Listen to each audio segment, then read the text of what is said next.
আসেন মূল জায়গায় আসি, যে এই যে একটা সত্তার কথা বলছি, এই সত্তার নাম কি? মাসিহুদ দাজ্জাল। কি নাম? সে সারা বিশ্বটাকে শাসন করবে, এটা সত্য। তবে এটা চিরস্থায়ী হবে না, তখন শাসন করবে। নবী সাল্লাল্লাহু আলাইহি ওয়াসাল্লামের ভবিষ্যৎবাণীগুলো অনুযায়ী আসন্ন সময়টাতে একটা মালহামা হবে।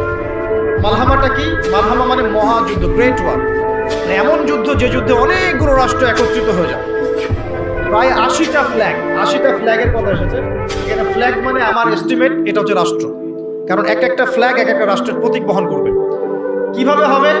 ওই যে ইরাকের ফোরাত নদীকে কেন্দ্র করে, এর ব্ল্যাক গোল্ড বা সোনার পাহাড়কে কেন্দ্র করে। তারপর কি? তারপরে এই যুদ্ধের শেষের দিকে গিয়ে মুসলিমদের বিজয় হবে ইনশাআল্লাহ আযজা ওয়া জাল্লা।